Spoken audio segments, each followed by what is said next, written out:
estar delante de ti. Gracias porque nos permites la vida, nos bendices con la vida, Señor. Y Padre, quiero suplicarte que al terminar este tiempo de estudio de tu palabra, cada uno de las almas, de los corazones, de las mentes, de los espíritus que estamos aquí, cada uno de nosotros pueda recibir de tu mano lo que necesita. Consuela el corazón que necesita ser consolado, convence la mente que necesita ser convencida. Ayúdanos, te lo ruego, y que al final tu nombre sea glorificado y honrado con nuestras vidas. En el nombre poderoso de Jesús nos colocamos en tus manos.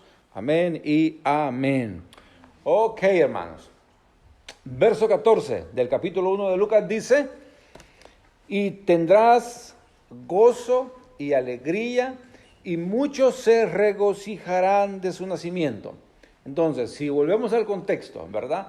Tenemos a una pareja de ancianos con una gran fe, pidiéndole al Señor que los bendiga con un hijo, y el Señor aparece un ángel, ¿verdad? Que yo digo, en mi opinión personal, aunque la Biblia dice claramente que es Gabriel, pero en mi opinión personal es una manifestación de Jesús. En fin, pero la Biblia dice que es Gabriel, ¿ok? Entonces dice, te vamos a bendecir con un hijo. Entonces Dios se acerca a Zacarías y le dice, ok, tendrás un hijo. Y dentro de ese contexto es que le dice, ustedes, Zacarías y Elizabeth, dice, tendrán gran gozo y tendrán, por supuesto, gran alegría. Entonces, eso hablando de ellos dos, de esta pareja de ancianos que tienen una fe que debemos imitar. Pero hablando de la redención, dice, muchos se regocijarán de su nacimiento. Eso es hablando de la redención. Entonces, si nosotros vemos la historia del pueblo del pueblo de Israel, la redención de ellos se comienza a materializar con la venida de Juan el Bautista, pero también la redención de todos los pecadores. Usted y yo entramos en el proceso de la redención con el nacimiento del Mesías y obviamente, como dice aquí literalmente, muchos se regocijarán de su nacimiento. Únicamente, ¿quiénes? Los fieles, ¿verdad? Una persona fiel es la que se regocija del nacimiento de Juan el Bautista porque es el inicio de la materialización del plan de la redención que Dios dispuso en su corazón. Entonces, solo los fieles, entiéndase por fieles las personas que tienen el deseo, que tienen la actitud y que tienen la acción también de dejarse guiar por la palabra de Dios. Eso es fiel, eso es un fiel. Un fiel es una persona que está pendiente de que dice Dios para obedecerle. A eso se refiere el término fidelidad, ¿ok? Entonces, buscan ser guiados por la palabra de Dios. Muchos serán así, dice, contentos. Verso 15 dice, porque será grande, hablando de Juan, ¿verdad? Del niño que va a nacer, que le están diciendo que van a tener a este par de ancianos, dice, porque será grande delante de Dios, no beberá vino ni sidra y será lleno del Espíritu Santo, aún desde el vientre de su madre. Dice, será grande. Grande no de tamaño, ¿verdad? Sino que grande de poder.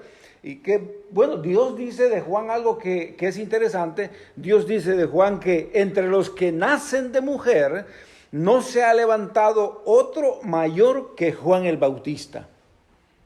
Eso es lo que Dios dice sobre Juan, sobre el niño que le está diciendo a Zacarías que van a tener. Dice, entre los nacidos de mujer no se ha levantado otro mayor que Juan. Esto es cosa seria, ¿verdad? Lo que Dios dice sobre Juan el Bautista. Ahora, dice Dios, dice, ok, pero este niño dice, no beberá vino ni sidra. Y entonces, esa es una expresión interesante, ¿verdad? En griego, esa expresión interesante, pino, oinos, kai, siquera.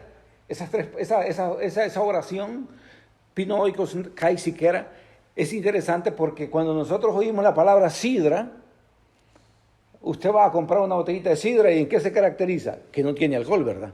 ¿Sí o no?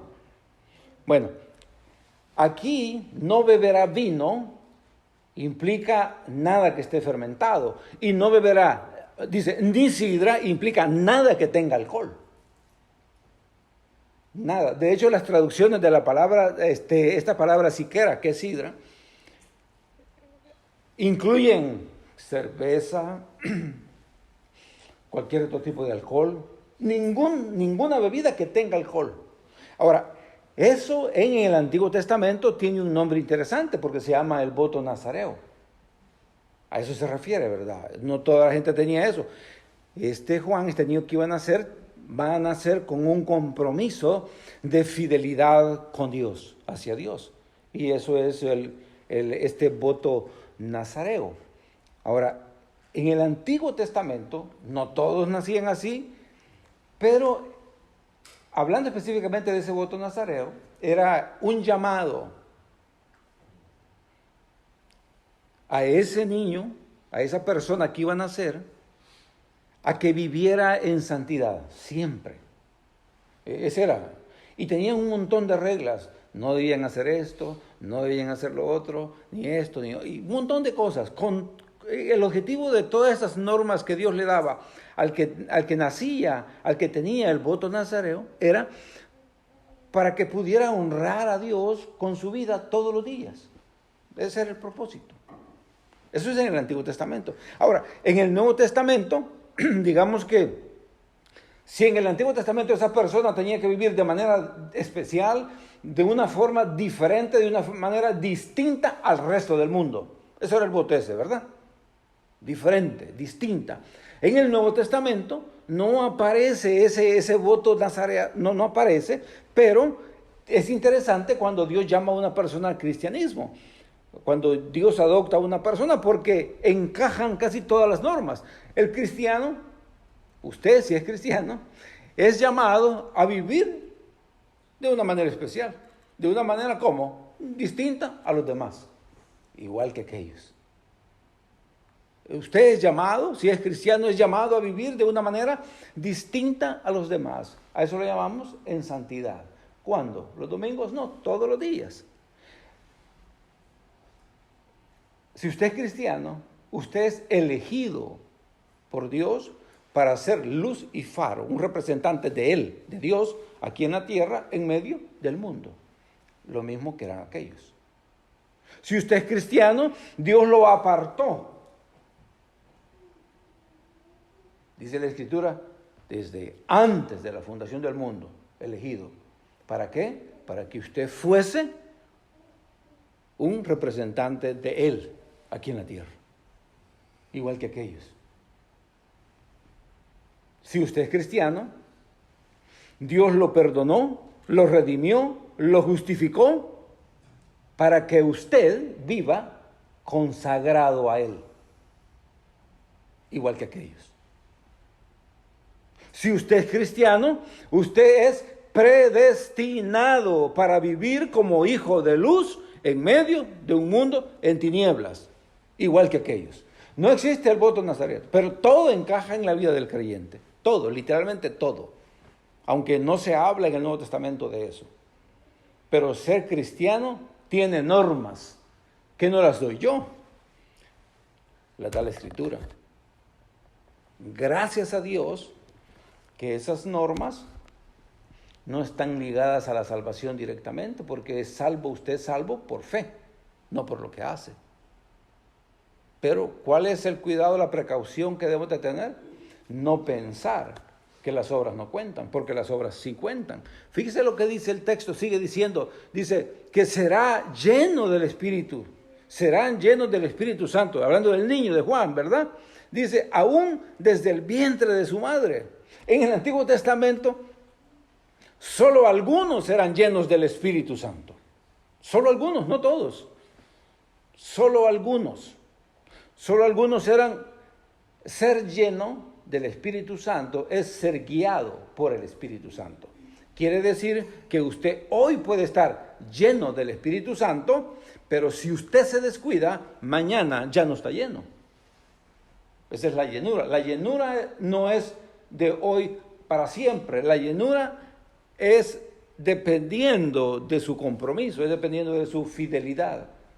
Esa es la llenura. Por lo menos eso es lo que dice la palabra de Dios en el libro de Hechos, ¿verdad? La llenura es una acción que tiene que ver con su deseo, su actitud de dejarse guiar por Dios en cada momento de su vida. Eso es la llenura. O sea, que usted hoy puede estar bien lleno y mañana puede estar bien vacío. El ejemplo de eso, ¿dónde está? En Zacarías. Zacarías está bien lleno del Espíritu, está pidiendo con una gran fe y ahorita viene aquí a enseñarnos qué no hacer cuando Dios nos bendice. Aquí está. Eso es lo que vamos a ver ahora. ¿Qué no debemos hacer? ¿Qué no hay que hacer cuando Dios nos bendice?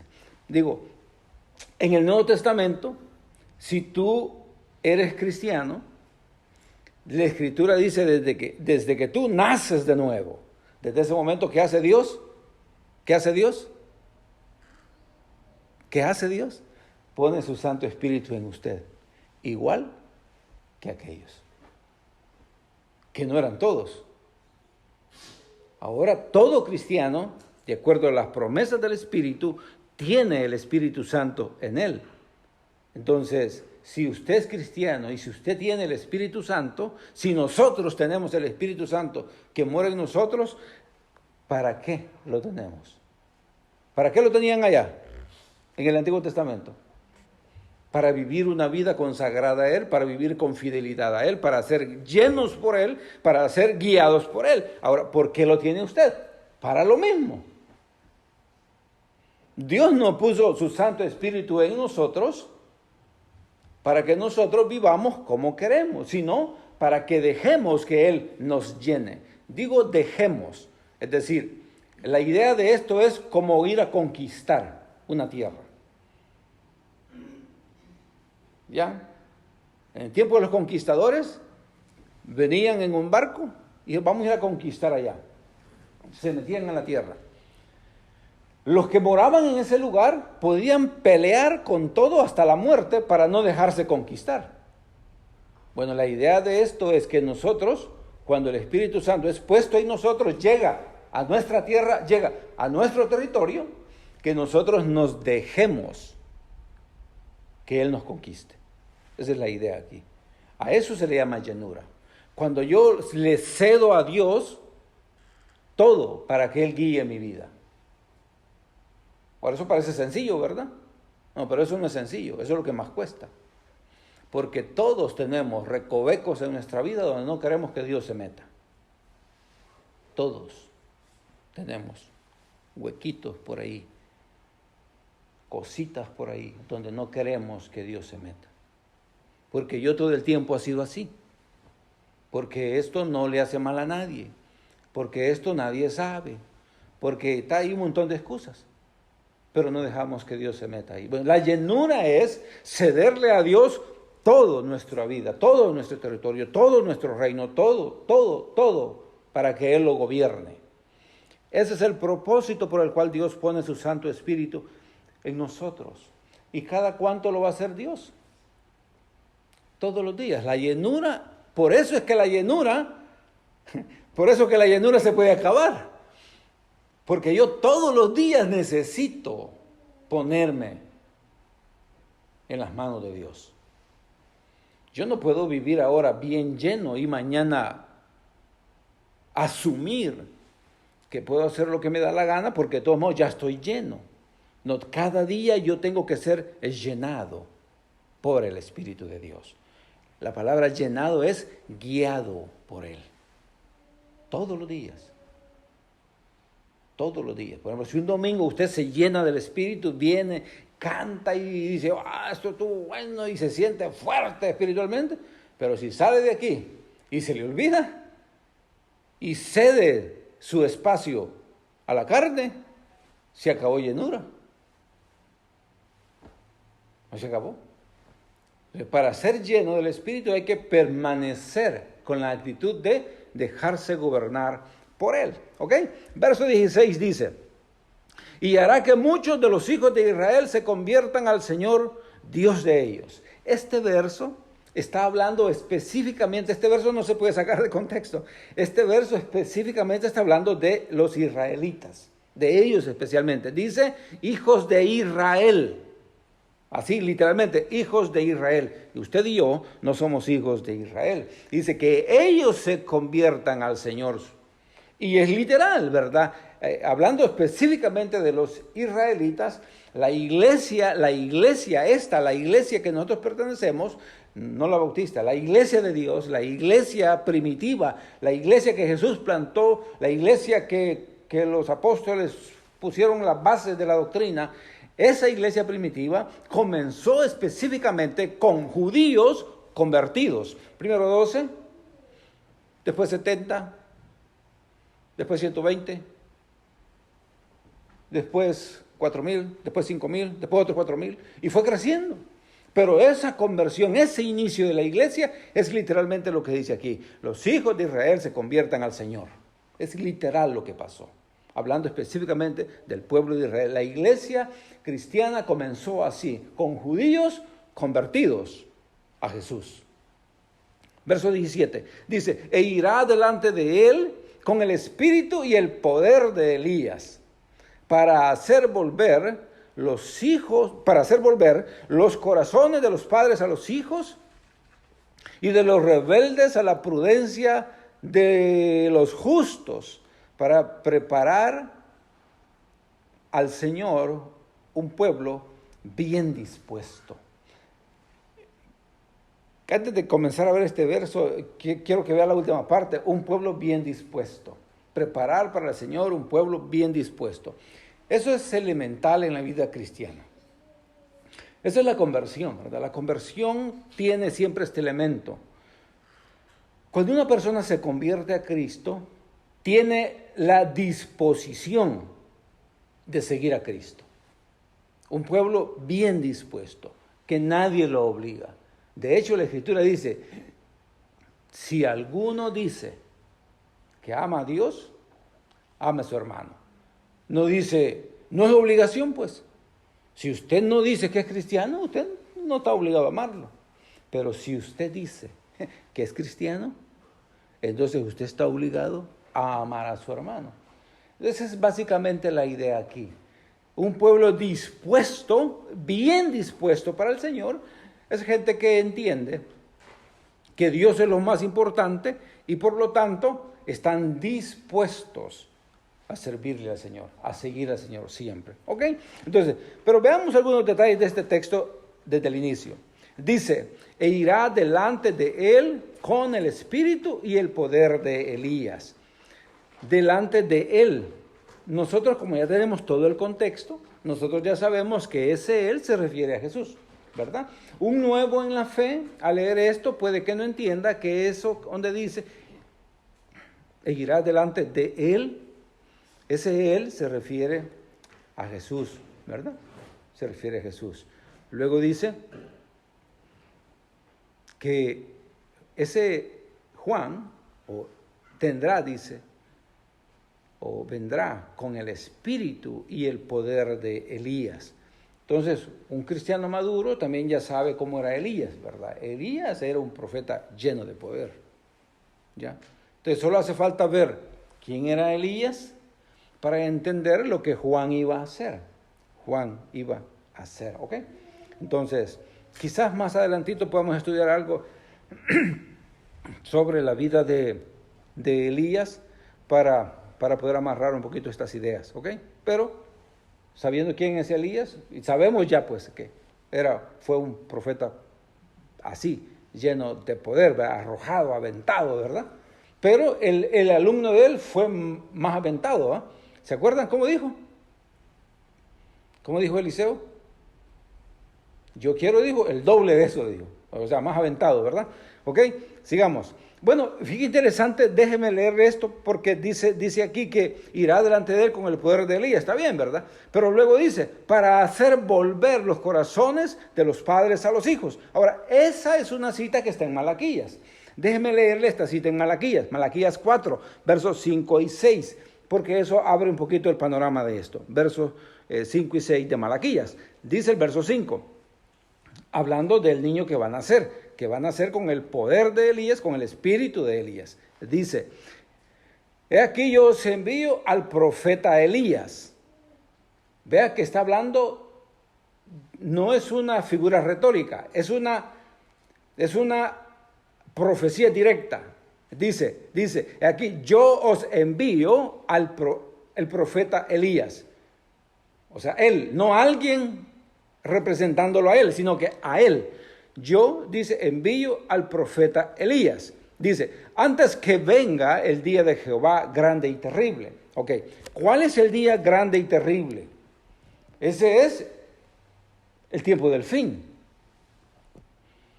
Entonces aquí dice que antes que ese día venga, Dios va a mandar al profeta Elías. ¿Ok? Pero Lucas no está hablando de ese día. Lucas no está en el tiempo del fin. Lucas está en el tiempo del nacimiento del Mesías. ¿Verdad? ¿Sí o no? Ahí hay una diferencia. En medio está la iglesia. Ahora, dice el verso 6. Él hará volver el corazón de los padres a los hijos y el corazón de los hijos hacia los padres, no sea que yo venga y hiera la tierra con maldición. Entonces, para preparar los corazones de la gente, es necesario el plan de la redención. Ahí es donde entra el Mesías. Es decir, para nosotros, hablar de la segunda venida y la primera son dos tiempos separados, ya vamos casi más de 2000 años, que es el periodo de la iglesia. Pero Jesús vino para eso, para que cuando Él venga, en su segunda venida, cuando venga ese día terrible, encuentre gente dispuesta, gente convertida. Ahí sí encaja Juan el Bautista, porque es necesario que comience la materialización del plan de la redención, y eso es la primera venida de Jesús. ¿Ok? Entonces, es muy interesante aquí, porque Lucas únicamente dice, Él hará volver el corazón de los padres a los hijos. Solo eso dice. No dice el corazón de los hijos a los padres. ¿Ya vio? Lucas solo dice para hacer volver el corazón de los padres a los hijos. Entonces, ¿de qué está hablando? Está hablando del vínculo familiar, del vínculo afectivo que hay o el vínculo familiar que hay entre el padre y el hijo. ¿Está hablando de eso Juan el Bautista? Lucas está hablando de eso. Dios nos está hablando de eso. Déjeme hacer esta pregunta. ¿Es normal que un padre tenga su corazón vinculado o inclinado al de su hijo? ¿Eso es normal, sí o no? Sí es normal. Entonces no está hablando de eso. No está hablando del vínculo afectivo entre un padre. Cuando dice hará volver el corazón de los padres a los hijos, no está hablando del vínculo afectivo que hay entre el padre y el hijo. Por eso no utiliza la siguiente parte. No dice hará volver el corazón del hijo al padre, únicamente del padre al hijo. Solo eso utiliza. Es extraño que el corazón de un padre no esté ligado al corazón del hijo, de un hijo. Eso es extraño. No está hablando de la relación afectiva del padre al hijo. Entonces, la pregunta que podríamos hacer es, ¿en qué momento se separó? Porque dice, ¿verdad? Para hacer volver. Entonces, ¿en qué momento se separó el corazón del padre hacia el hijo? ¿En qué momento se separó eso? Esa es la pregunta que debemos hacer. Repito, queda claro que no está hablando de la relación afectiva entre padres e hijos. ¿Cuándo se rompió? ¿Por qué es necesario? ¿Por qué es necesario que vuelva el corazón del padre al hijo? ¿En qué momento se separó? ¿De qué está hablando este texto? Repito, no está hablando de lo afectivo. ¿De qué está hablando? De la responsabilidad. De eso está hablando. De la responsabilidad que tenemos los padres con los hijos. ¿Qué responsabilidad tenemos nosotros? Eso sí, es necesario que vuelva, porque eso es lo que se ha roto. desde la antigüedad y hoy sigue siendo igual. El padre, la paternidad, tiene esta responsabilidad, hacer que sus hijos dependan de Dios. Esa es una responsabilidad de los padres, hacer que los hijos dependan de Dios. Eso se ha roto. Otro, hacer o enseñar. El padre tiene la responsabilidad de enseñar a sus hijos a que amen a Dios por encima de todo. ¿Se ha roto eso? Sí, se ha roto. ¿Qué otra responsabilidad tienen los padres? De guiar a sus hijos a Dios. ¿Se ha roto esa responsabilidad? Sí, también se ha roto. ¿Qué tiene esa responsabilidad? De combatir la rebeldía del corazón del niño con la palabra de Dios. ¿Se ha roto eso? Sí, se ha roto. ¿Qué otra responsabilidad tenemos los padres? De modelar la vida cristiana. No la vida mundana, pero modelar una vida cristiana para que ellos aprendan cómo se vive la vida cristiana. ¿Se ha roto eso? Sí, se ha roto eso. Los padres dejaron de hacer eso en el tiempo de Jesús, en el tiempo de Malaquías, en el tiempo de Moisés, en el tiempo del diluvio. Hoy en nuestros días los padres han dejado de hacer eso. Por eso es necesario hacer volver el corazón de los padres a los hijos para que el padre entienda la gran responsabilidad que Dios le ha dado cuando lo bendice con hijos. De eso está hablando. Eso es lo que Juan el Bautista va a hacer con el pueblo. No está hablando del concepto de amor que nosotros los padres podemos tener. Un abrazo, que coma bien, que duerma bien, que tenga lo que yo no tuve, que se ponga lo que yo no tuve. Ese es un concepto del amor. Y yo no digo que esté malo, pues está bien. Pero Dios no está hablando de eso. Porque si su hijo se pierde, usted perdió también. Dios está hablando de la salvación de los hijos. Para eso, ese es el plan de la redención. El plan de la redención, el propósito porque Dios mandó a Juan antes de Jesús para que preparara el camino de él, para que los corazones del pueblo de Israel se convirtieran, para que entendieran el evangelio. El propósito por el que Jesús nació, vivió y murió en la cruz, resucitó y va a regresar, es porque hay un día que se llama un día temible, grande del Señor que viene, porque Él va a juzgar a los corazones rebeldes. Y como todos pasamos por la etapa de hijos, y yo no tengo ninguna responsabilidad con mi papá. Mi papá sí tiene una responsabilidad conmigo, porque yo no le dije que querían hacer.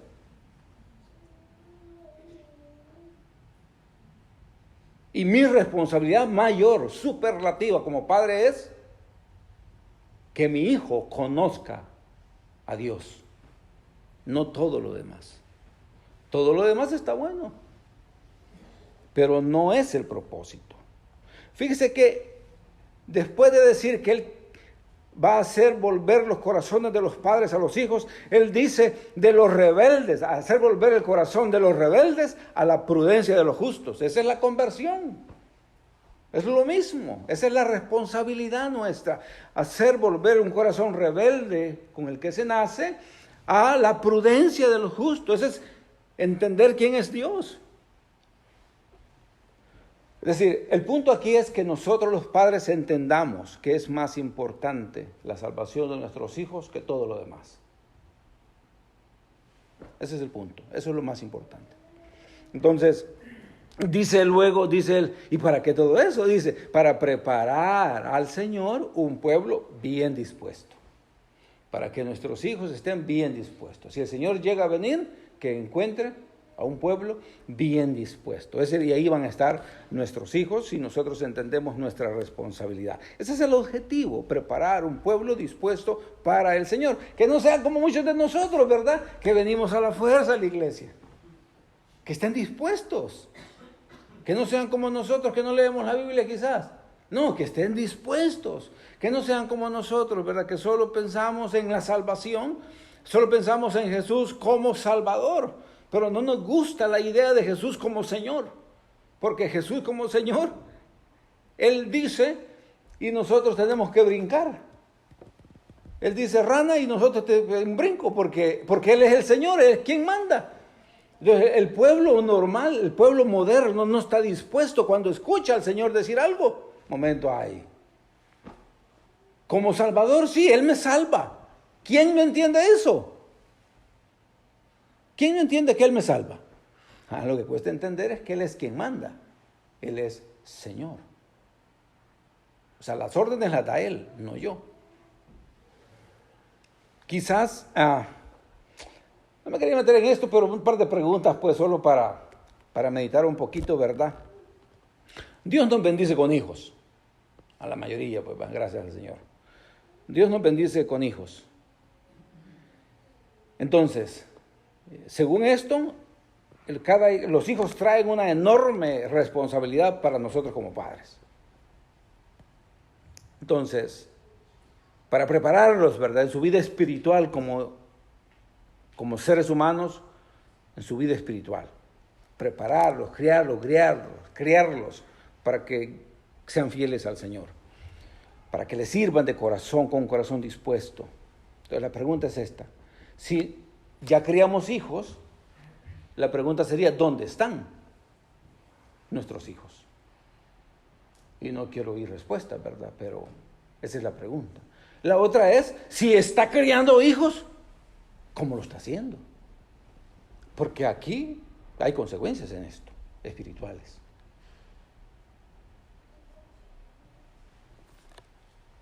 ¿Cómo lo hiciste? ¿Cómo están tus hijos? ¿Ok? No necesito respuesta, solo piense en eso y comience a poner esas cosas en las manos de Dios. Entienda cuál es su responsabilidad. Verso 18. Verso 18 dice, dijo Zacarías al ángel, ¿en qué conoceré esto? Porque yo soy viejo y mi mujer es de edad avanzada. Zacarías. Zacarías ha sido un ejemplo de esa fe que es inquebrantable, ¿verdad? Pidiéndole al Señor con fe. Un ejemplo de los pocos en la Escritura de un hombre de fe, de una mujer de fe. Sin posibilidades físicas, todo tipo de posibilidades perdidas, pero ellos pidiéndole al Señor por un hijo. Y el ángel del Señor se le aparece para darle la buena noticia y le dice, ok, tu oración ha sido oída y entonces vos vas a tener un hijo. Van a tener un hijo. Van a tener un hijo. Y viene Zacarías, y esto nos enseña lo frágil de la fe y cómo la llenura debe ser un esfuerzo cotidiano. Dice Zacarías, ¿ok? Y fíjese, algo que nunca había visto, nunca había entrado ahí. Y viene Dios, le manda un ángel, ¿va? Y le dice, Zacarías dice, ¿en qué conoceré esto? ¿Cómo se traduce esa expresión de Zacarías? Dame pruebas de que esto va a ser como tú dices. ¿Se da cuenta? O sea, la fe nos sirve para saber que Dios puede. La fe nos sirve para recibir las cosas sobrenaturales que Él nos da. Y la fe nos sirve para agradecer su gran amor. Sin fe no podemos hacer esas cosas. Dice Zacarías, ¿cómo? Dame una prueba, dame una señal. Y utiliza el mismo argumento que utiliza para mostrar su gran fe, le sirve para demostrar su duda. El mismo argumento. Yo soy viejo y mi mujer es de edad avanzada. Fue lo mismo que él utilizó para orarle al Señor a pesar de la vejez y a pesar de la esterilidad de la mujer. No dejaba de orar y ahora utiliza eso mismo para decirle a Dios, dame una prueba para ver si es cierto. Y eso me gusta a mí porque en la vida real, cuando Dios hace milagros, por ejemplo, si hablamos de salud, si Dios hace un milagro en su vida y el médico le dice, ¿qué te pasó? Ya no tienes nada. ¿Qué hace uno? Sale corriendo para donde otro médico, ¿va? No hace que sea equivocado. O sea que esta es una actitud natural, bien humana, ¿verdad? Lo que le pasó a Zacarías. Entonces, fe se define como escuchar a Dios y confiar en Él. Duda se define como escuchar mi propia voz, mis propios pensamientos y desconfiar de Dios. ¿Y cómo se demuestra la desconfianza? Pidiendo señales. Pidiendo señales. Entonces, en la duda, o aquí Zacarías tenía un problema, tenía un pleito en su mente oye, ¿cómo es posible que Dios me contestara esto? Estoy viejo, mi mujer es estéril, los dos ya estamos viejos, y esto es posible. No, yo quiero una señal, pues, si no, no creo. Entonces tenía un pleito en su mente entre creerle a Dios y no creerle a Dios. Y fíjense que Santiago, el medio hermano de Jesús, dice, miren, cuando usted le pide algo al Señor, dice Santiago, pídale con fe, no dudando nada. Dice, porque el que duda es semejante a la onda del mar, es decir, los pensamientos, es semejante a las ondas del mar que están arrastradas por el viento y echadas de una parte a otra. Pensamientos que entran, se van, ¿será cierto, no será cierto? ¿Podrá Dios, será cierto? No, pero es que eso es en la mente. Dios no puede, o Dios no lo ha hecho. Necesito una prueba.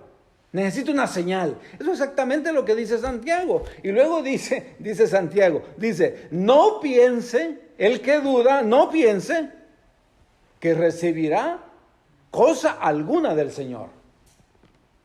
No piense que si duda va a recibir. Ahora, en el caso de Juan, rompe esa estructura porque estamos hablando del plan de la redención, ¿verdad?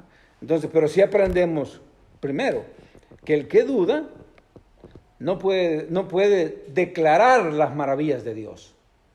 Eso le pasa al que duda. Zacarías quedó mudo. Él pidió una señal y Dios se la dio. ¿Verdad que sí? Él pidió una señal y Dios le dijo, ok, va a quedar mudo. ¿Y qué le pasó? No pudo decir con su boca la grandeza de Dios. Mudo, queriendo decir, Dios es un Dios poderoso, queriendo contar, yo vi al ángel ahí, era así, era allá, queriendo contar eso, la grandeza de Dios, no pudo, la duda no lo dejó poder decir las maravillas de Dios. La otra cosa que aprendemos es que nuestra fe es bien frágil. Ese es el otro punto aquí. Que debemos de entender que yo no puedo decir, yo tengo una gran fe. La fe es bien frágil, porque está ligada a la llenura del Espíritu. Y si nosotros no nos estamos llenando de Dios, no hay tales de gran fe. Lo más posible es que sin la llenura del Espíritu, lo que yo tengo es un pensamiento que duda quién es Dios. Y cualquier problemita me hace pedazos. Cualquier problemita me puede tirar al suelo porque yo no estoy siendo lleno del Espíritu de Dios. Nuestra fe es una fe frágil, muy frágil. ¿Qué es lo que Zacarías tenía que haber hecho? Después de haber estado pidiendo toda la vida por un niño y ya está viejito y la mujer estéril, ¿qué tenía que haber hecho? Dar gracias. Tan simple como eso. Gracias. Gracias Dios, gracias Dios, gracias por contestar mi oración. Pero ¿qué hacemos por lo general? Si nos brincamos este pedacito y vamos al otro, después que recibimos lo que Dios nos da, se nos olvida lo que Dios hizo. Y comenzamos a vivir como que Dios no hizo nada también. Porque nuestra fe es frágil. Nosotros debemos responder a la obra sobrenatural que Dios hace en nuestras vidas. Piensen ustedes, yo pienso en mí, ¿verdad? Pero yo pienso en mí porque yo llegué a los pies del Señor a los 20 años, 19, 20 años. Entonces yo puedo ver mi vida antes y después. Uno que nació en las comidas del Señor no puede ver eso. Pero piensen usted, en cuántas mañas tenía antes. Y diga, bueno, si Dios lo convirtió a usted, pues no puede convertir a cualquiera. ¿Quién duda de eso? ¿Quién duda que Dios lo convirtió a usted siendo usted como era? Usted era bueno. No, yo era bueno, por eso el Señor me llamó, porque yo era bueno. Simón. No, no pasa así. Todos tenemos y Dios nos salva así. Dios tiene el poder para salvar. Dios tiene ese poder. Entonces, ¿quieres que Dios...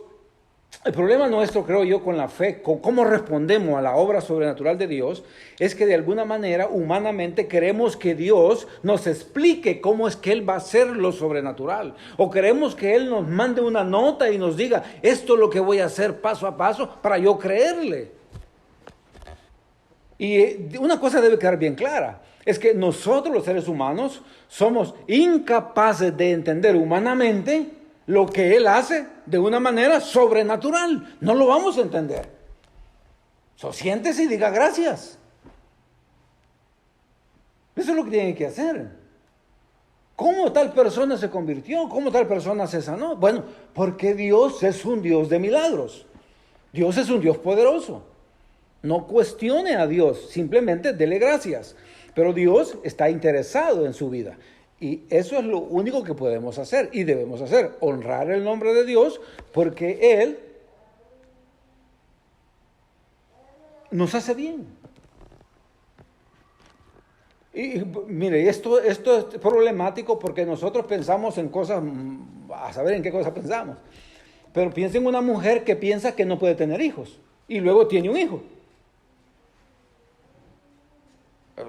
Debería de entregarle ese hijo con todo y zapatos al Señor, ¿sí o no? Como hizo Ana, pero ¿qué hace? Ahora es su hijo, ya le olvidó lo que hizo Dios. Piensa en una persona que quiere un trabajo y no lo encuentra. Y de repente va a dar buen trabajo. ¿Y qué pasa? Se le olvidó también. Se le olvidó también. Algunos piden novio, va novia y Dios les concede. Y Dios les concede eso. ¿Y después qué pasa? Se les olvidó también. Es decir, lo que hay que hacer es dar gracias. Verso 19, mire, dice, respondiendo el ángel le dijo, yo soy Gabriel, que estoy delante de Dios y he sido enviado a hablarte y a darte las buenas nuevas. Este texto es el que yo utilizo para decir que el ángel que le habla a Zacarías es Jesús. Pero el texto dice claramente, aquí dice, yo soy Gabriel. Entonces, quien le habla es Gabriel. Pero yo siempre pienso que es Jesús. Siempre pienso eso, ahora le explico por qué. Fíjese, el nombre Gabriel significa uno con apariencia de hombre. Y eso es Dios. Jesús es Dios con apariencia de hombre. Luego dice, el ángel le dice, yo soy. Yo soy es el nombre propio de Dios. Pasado, presente y futuro. Yo soy, dice. Es una referencia al Dios en el Antiguo Testamento. Y Jesús lo ocupa en Juan 7 veces. Yo soy, yo soy, yo soy, yo soy. Y está con Y mayúscula. Yo soy. Esa es una referencia a Dios. Y luego dice, he sido enviado. Jesús fue enviado específicamente para eso, para nuestra salvación. Y luego dice, ¿a qué fue enviado? Dice, a darte buenas nuevas. La palabra buenas nuevas es evangelizo. ¿Qué es eso? Evangelizar. O sea, todo lo que dice ese texto tiene que ver con la obra de Jesús. Por eso es que dice el texto, dice claramente, que el ángel es Gabriel. Pero yo siempre pienso, yo siempre digo, no la Biblia, yo siempre tengo la imagen de que lo que Zacarías vio es a Jesús. La Biblia claramente dice que es Zacarías, ¿ok? Sigamos, verso 20. Y ahora quedarás mudo y no podrás hablar hasta el día en que esto se haga, por cuanto no creíste mis palabras. La duda lo trastornó. Dice, su fe fue frágil y se vació. En un ratito, ¿verdad? Se vació. Dice, las cuales se cumplirán a su tiempo. Dios lo dijo y Dios, vos estás pidiendo una señal, pues está la señal. Vas a quedar mudo, no vas a poder decir nada, solo con señas de aquí en adelante, ¿verdad? Oración contestada. Ahora, es importante notar que en el caso de los judíos, la Biblia dice que los judíos culturalmente, ellos a todo lo que Dios hace, le piden señales. Dice, porque los judíos piden señales y los griegos piden sabiduría. Es decir, que la actitud de Zacarías es una actitud cultural en los judíos, pero también es una actitud humana, de estar como que no creo, ¿verdad? Viendo, pero como que no creo. Entonces a él le contestaron su oración en el momento y quedó mudo, ¿verdad? Verso 21, dice, y el pueblo estaba esperando a Zacarías y se extrañaban de que él, de Zacarías, se demorase en el santuario, porque el tiempo de oración era un tiempo corto también, no era todo el día, ¿verdad? Entonces es normal que estaban preocupados, pensaban que podía haber muerto dentro.